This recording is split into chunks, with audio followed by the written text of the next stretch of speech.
I must thank you for giving me the time. I am raising a question of the powers, privilege of this House concerning it.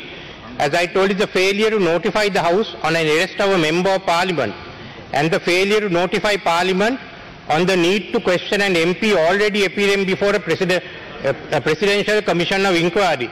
These are violations of the privilege of the House, not only of the members. The Honourable Harin Fernando is a very vocal critic of the government in this House.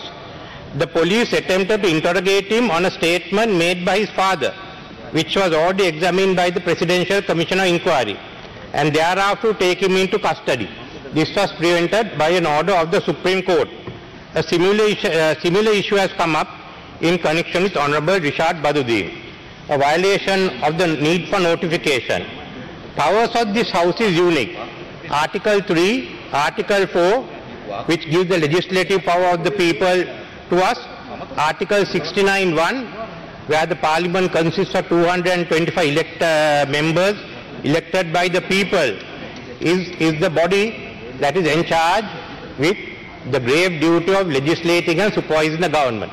Therefore, members of Parliament, if Parliament is to function, the members cannot be subject to any pressure or intimidation. This is a principle which came from 1642, when Speaker Lenthal told King Charles I, "May it please your Majesty, I have neither eyes to see nor tongue to speak in this place, save as the House directs me, whose servant I am here." Now this led to a civil war, where the Parliament won and the King was executed. That is how this was brought in. Then thereafter, we also have the powers of the privileges of Parliament under section Article 67, and thereafter we can act according to the section 7 of the Parliamentary Privileges Act. Parliament and members thereof hold, enjoy and exercise such and like immunities as are for the time being held, enjoyed and exercised by the Common House of Parliament of the United Kingdom and the members thereof. Therefore, this Parliament can exercise the same immunities as the United Kingdom House of Commons, which can be enforced under Article 4C to safeguard the ability of this House to function free of executive pressure on its members in the exercise of the legislative power of the people. So first let me deal with the question of Mr. Harin Fernando.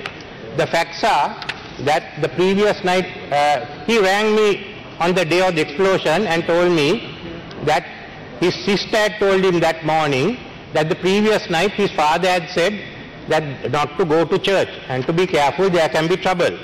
Now what are we talking? Let's presume that Mr. Harin Fernando's father gave the information. If the police didn't act on information given by the Indian intelligence services, do you think they are going to act on what was said by Mr. Harin Fernando's father? All the information was there. The next morning the Indians gave the information. So when all that information was there and they didn't act on it, do you think the police was going to act? I know that. I am telling you the facts. So let me finish it, will you? Do you think the police that was going to act on what Mr. Fernando was going to say, which should have found out from some police officer? So that means this is so if you now come to question him on a matter which is not relevant, which has been dealt by a Presidential Commission of Inquiry, there is only one conclusion. They want to intimidate him.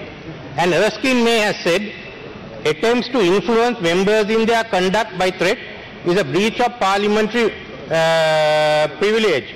So this is an intimidation of a member which violates the privilege of the House, the failure to provide, and it also means it's a failure to provide the correct information to the Speaker.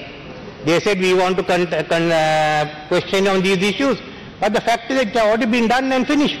And the inquiry was why the police didn't act. So they gave the Speaker and the House the false information. www.headlinenews.lk Palamuin Idriyen